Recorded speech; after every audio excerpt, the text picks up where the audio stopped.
Shri Mahesh Lohima is about to join us today in our Lock Talk.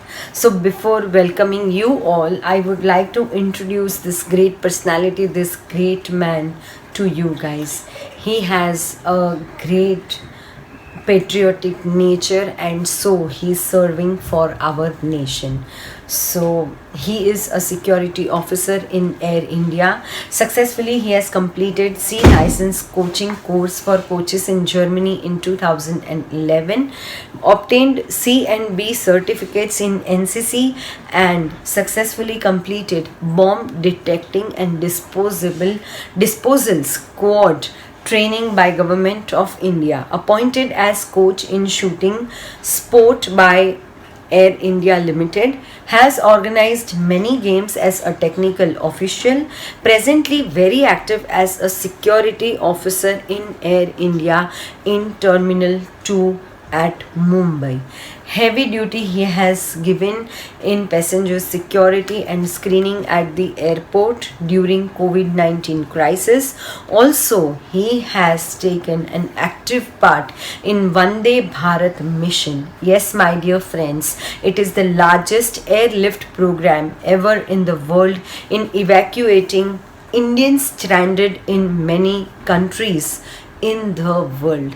तो आइए आज आप सबका स्वागत करते हैं और उससे भी ज़्यादा हम सब गर्व से ये कहेंगे कि हम हिंदुस्तानी हैं क्योंकि हमारे साथ महेश लोहिमा जैसे सच्चे और अच्छे देशभक्त हैं।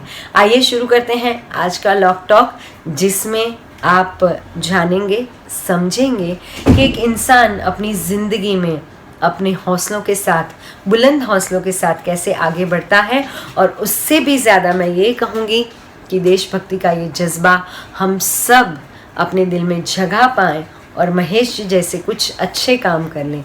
तो आइए महेश जी, हम शुरू कर रहे हैं आज आपके साथ हमारा ये lock talk. Thank you so much mister Mahesh Lohima for joining our lock talk and this is going to give a lot of insight to many people. And here I begin my questionnaire with you, sir.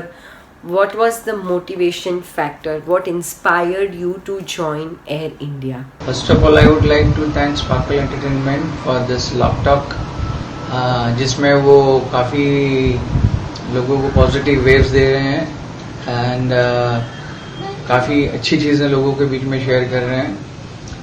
मेरा पैतृक घर Vile Parle east में है, जहाँ से मैं मेरे बचपन के दिनों में हर एयरक्राफ्ट की लैंडिंग टेक ऑफ विटनेस करता था एंड वही चीज़ मुझे हमेशा हमेशा अट्रैक्ट करती रही एयरपोर्ट की तरफ। एंड मुझे याद है मेरी मम्मी मुझे कहा करती थी कि मैं उन्हें एयरपोर्ट के विविंग गैलरी में ज़बरदस्ती ले जाया करता था। उस वक्त तो उतने रेस्ट्रिक्शंस नहीं थे, but most of the time मैं एयरपोर्ट के विविंग गैलरीज में गया, वहाँ पर मैं एयरक्राफ्ट को देखा करता एंड मुझे लगता है कि ये मैं भी एक दिन इस एविएशन इंडस्ट्री का पार्ट बनूं। एंड तब तो उतना आइडिया नहीं था, बट जैसे ही मैं कॉलेज में जाने की तैयारी करी तो दिमाग में ये था कि एयरफोर्स पायलट बनूं। बट जैसे एयरफोर्स पायलट्स के रेस्ट्रिक्शंस या क्वालिफिकेशंस के बारे में पता पड़ा तो मेरे पास नेगेटिव चीज़ ये थी कि मैं कॉमर्स स्टूडेंट था एंड एयरफोर्स के लिए उस वक्त HSC साइंस चाहिए था, जो कि मेरे पास नहीं था। फिर भी मैंने हिम्मत नहीं हारी, मैंने NCC ज्वाइन करी। NCC आर्मी में आर्मर्ड से मैंने NCC कंप्लीट करी है चेतना कॉलेज से एंड वहाँ पर मैंने अपने आप को पूरा ढालने की कोशिश करी। But due to financial issues and monetary issues उस वक्त मैं प्राइवेट कोर्सेज के लिए 8 लाख रुपीज़ नहीं दे पाया, ना ही ये मेरी हिम्मत थी। बट स्टिल मैंने हिम्मत नहीं हारी, मैंने कहा कुछ भी हो ज्वाइन तो एविएशन इंडस्ट्री ही करूँगा। And Air India no doubt बहुत सिर पे था, क्योंकि उस वक्त सिर्फ एयर इंडिया थी जो वर्ल्ड वाइड फेमस थी एंड दुनिया के लिए अगर घूमने की बात आती तो पहले एयर इंडिया दिमाग में आता है। तो कॉलेज होने के पश्चात thanks to my sports, thanks to my shooting, thanks to my NCC कि कॉलेज के पश्चात मैंने first East West Airlines join करी, देन जेट एयरवेज ज्वाइन करी, जेट एयरवेज से then Indian Airlines and it's now Air India. And the dream came true. तो मैं सभी लोगों से कहूँगा, सभी यंगस्टर से कहूँगा कि आप अपना गोल, आप अपना ड्रीम अपने स्कूल कॉलेज के वक्त डिसाइड कर लीजिए। Today I can roam around the world thanks to my Air India.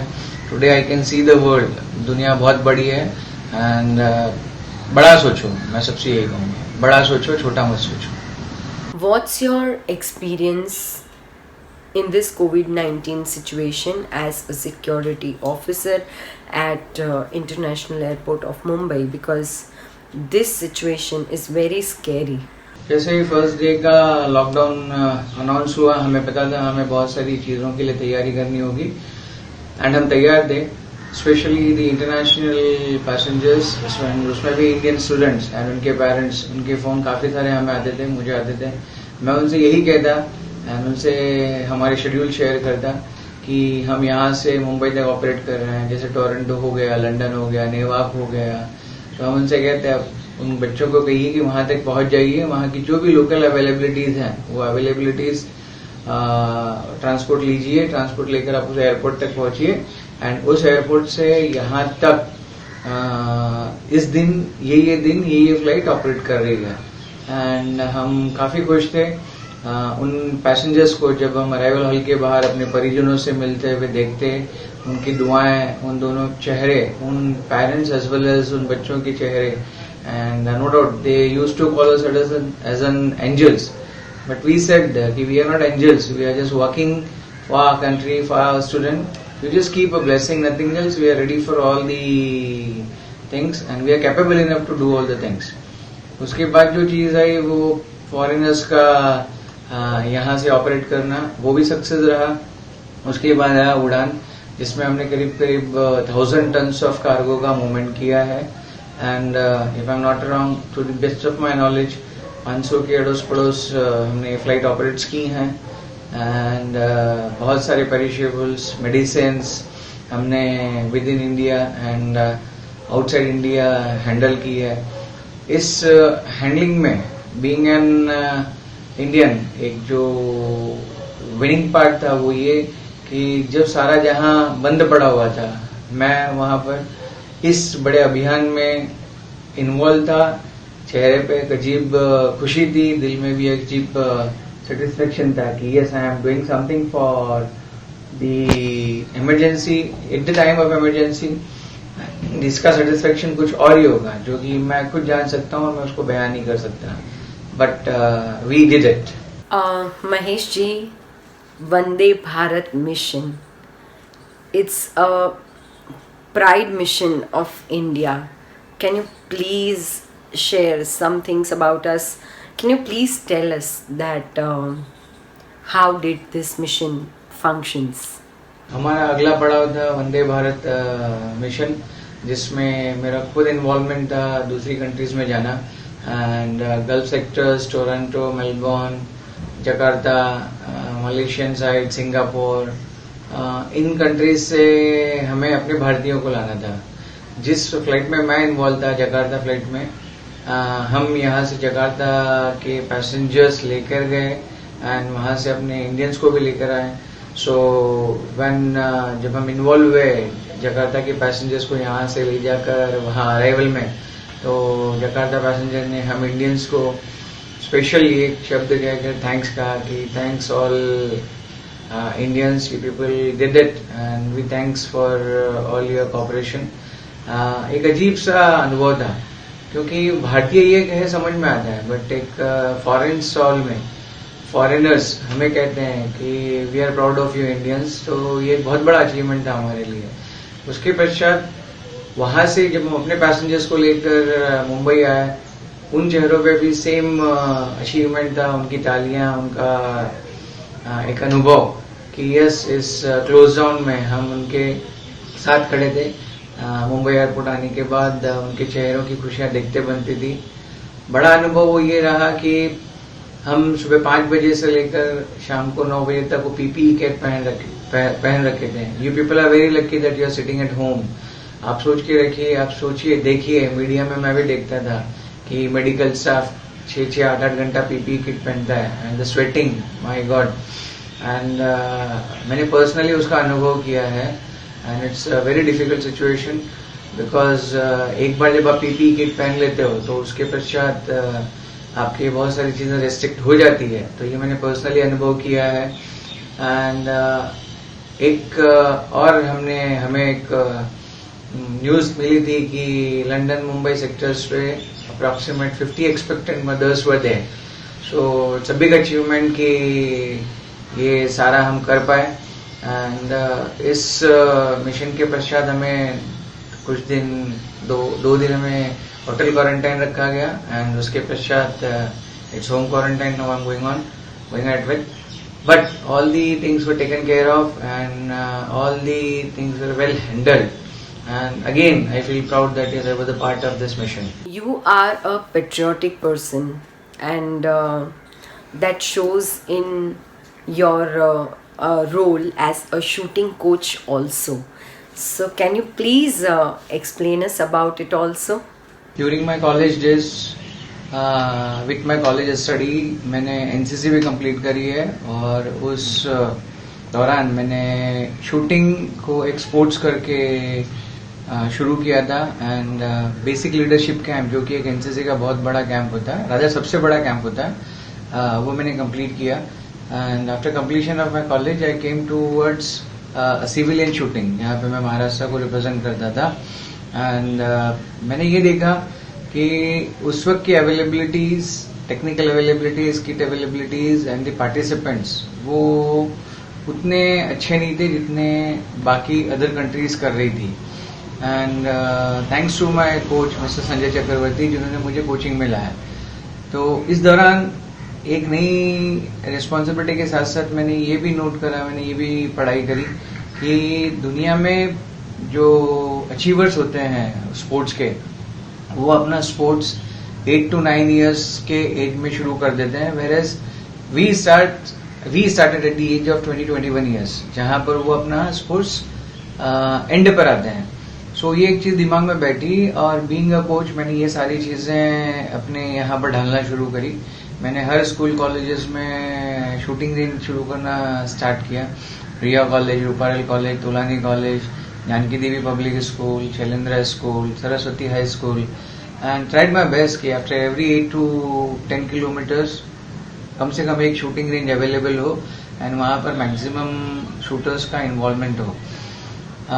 मैं मेरे शूटिंग के साथ साथ मेरे ऑफिशियल कमिटमेंट भी संभाल रहा था, and I was lucky enough कि in 2000 I got the responsibility as a team manager of Indian Airline shooting team. उस दौरान अगेन मैंने यंगस्टर्स को इन्वॉल्व करना शुरू किया, and we were around 16 to 17 shooters at that time, from the age category of 12 years to 16 years, like Gagan Narang, then Anurag Singh, Shweta Chaudhary, then Navpreet Singh, Seema. These shooters, they bought the laurels for the country. उन्होंने international medal जीते हैं, Olympics में medal जीते हैं, Indian try colour, Indian झंडे, अपने भारतीय झंडे को बाहर फहराया है। और मैं सभी शूटर्स से, सभी यंग जनरेशन से, स्पेशली पेरेंट्स से कहना चाहता हूँ कि आप अपने बच्चे को उनके यंग एज के दौरान ही एक ऐसे स्पोर्ट्स में इन्वॉल्व करिए जो स्पोर्ट्स उनके टैलेंट को इंटरनेशनल लेवल तक ले जाए। मेरे लिए सबसे बड़ा अचीवमेंट था कि ये कोचिंग करते करते मुझे बी लाइसेंस जज एंड जूरीज का डिप्लोमा मिला, और सी लाइसेंस कोचेस का डिप्लोमा मिला by the international shooting sports federation Germany, जिसने मेरे कोचिंग को और फेदर लगाया। एंड वो नॉलेज मैं अपने बच्चों के साथ, अपने शूटर्स के साथ शेयर करता। सिर्फ यही चीज कहना चाहता हूँ कि मैं एक नॉर्मल स्टार्ट से लेकर यहाँ तक पहुंचा हूँ, और सारी चीजें मैंने वर्ल्ड वाइड देखी है। आप लोग ये सोचिए कि भारतीय झंडे को हम इंटरनेशनल लेवल पे, इंटरनेशनल मैचेस में, वर्ल्ड लेवल पे, ओलंपिक्स में आप होल्ड करने का मौका, होल्ड करने का सपना अपने दिमाग में रखिए, and this will be the real patriotism to you, to our country, because holding a national flag, holding the Indian tricolour at the international matches is something different type of experience you will be getting in your lifetime, and you should work for it, you should dream for it. Sir, we would like to understand, or we would like to have a very good message in this global pandemic, because you have been working really hard for transferring or shifting stranded people all over world. So, can you please share some positive message with all of us? Daily के media coverage और मेरे personal experience से, जो कि इन 2 महीने के दौरान मैं बाहर गया हूँ, मूवमेंट कर रहा हूँ, मुझे एक चीज़ पता पड़ी है, वो ये कि आपने सबसे पहले आपके इम्यून सिस्टम को अच्छा स्ट्रांग करना है एंड आपको स्ट्रांग बनाना है। उसमें सबसे पहली चीज़ आती है, आप सुबह शाम अगर चाय पीते हो तो उसमें आप दालचीनी का यूज़ करें, आप काली मिर्च का यूज़ करें। आप अगर दूध पीते हो तो उसमें थोड़ा सा हल्दी डालकर टर्मरिक सुबह शाम पिए। दिन में आप नींबू पानी पिए, आंवला शरबत पिए। ऐसी चीज़ें जो विटामिन सी आपको देती हो, आपको उन पे ध्यान रखना है। आपको फ्रूट्स खाने हैं। Try your best to avoid heavy foods. आपने डेली एक्सरसाइज करनी है। आपने आपकी डेली रूटीन को मेंटेन करना है थ्रू एक्सरसाइज। आपने डल नहीं बैठना घर पर। आपने अपने बॉडी को एक्टिव रखना है। एक्टिव रखने के साथ साथ में आपने अपने डाइट कंट्रोल को देखना है। एंड आप अगर इसके अलावा बाहर निकलते हो तो पहले तो सबसे पहले निकलिए ही नहीं, जरूरी नहीं है, क्योंकि बाहर की सिचुएशन आप देख रहे हो मीडिया में। आप बाहर ना निकलें। अगर बाहर निकलें तो मास्क पहने। मास्क के साथ साथ में आरोग्य सेतु ऐप डाउनलोड करें, जो आपको अप टू डेट कर रहा है, सारी जानकारी दे रहा है। आप अपने ऑफिस में या किसी चीज की वजह से आपका इन्वॉल्वमेंट अगर बाहर है तो सैनिटाइजर अपने पास रखिए, बार बार सैनिटाइज करिए। कोशिश करिए कि अपने आप के फिजिकल डिस्टेंस रखने के लिए, सोशल डिस्टेंस रखने के लिए किसी वस्तुओं को ना छुएं, कम से कम छुएं। आप देखोगे कि कोरोना आपसे दूर भागता जाएगा। आप सोशल डिस्टेंसिंग के साथ साथ में ये देखिए कि आप जब किसी से बात कर रहे हो, कोई स्नीक कर रहा है आपके अड़ोस पड़ोस में, तो try your best to keep a distance of at least 1 metre और मोर देन 1 मीटर। वो आपको हैंडल आपकी सेहत को अच्छा रखेगा। आप बाहर से जैसे ही अंदर आते हो तो आपको पहले घर पर फोन करके कहना चाहिए कि हमें एक अलग दरवाजा खोल के रखिए, और बाथरूम में आप डायरेक्ट एंटर करो, जहां पर एक टब हो जिसमें आपके पास में सोप से भरा हुआ वो टब हो, जिसके अंदर आप अपने कपड़े डायरेक्ट डाल दें, सो दैट वो किसी के कांटेक्ट में, किसी के टच में ना आए। एंड आप जब घर पे रहते हो तो कोशिश करिए कि आपके घर पे अगर बच्चे हैं 10 साल से छोटे हैं, या बुजुर्ग हैं 50 प्लस, या कोई बीमार है जैसे डायबिटीज पेशेंट हैं या फिर बीपी पेशेंट हैं, तो इन लोगों से कम टच में आए या इनको बाहर ना जाने दें, और इनकी सेहत पर ख्याल रखिए ज्यादा से ज्यादा, क्योंकि आप देख रहे हो रेशियो की बुजुर्ग और बच्चे ही ज्यादा इन्फेक्टेड है। एंड और एक चीज मैं कहूंगा कि डे टू डे अफेयर में आप पॉजिटिव चीजें देखें, पॉजिटिव न्यूज देखें, पॉजिटिव मोटिवेशनल मूवीज देखें, आप पॉजिटिव मोटिवेशनल चैनल्स देखें, सीरियल्स देखें, जो कि आपको और आपके घर के माहौल को पॉजिटिव वेज में रखे, पॉजिटिव साइड में रखे। नेगेटिव न्यूज को अवॉइड करिए जितना हो सके उतना। आप एक अलग से इसमें अपने आप को हैंडल करोगे। और सबसे बड़ी चीज, एक चीज दिमाग में रखिए, कोरोना आपके घर नहीं आता है जब तक कि आप उसे बाहर लेने नहीं जाते हो। So keep a social distancing, use mask, keep yourself sanitized, and try your best to be in a positive atmosphere. Hello all, whatever I am sharing here are my personal experiences, my personal views, and my personal opinion. Thanks.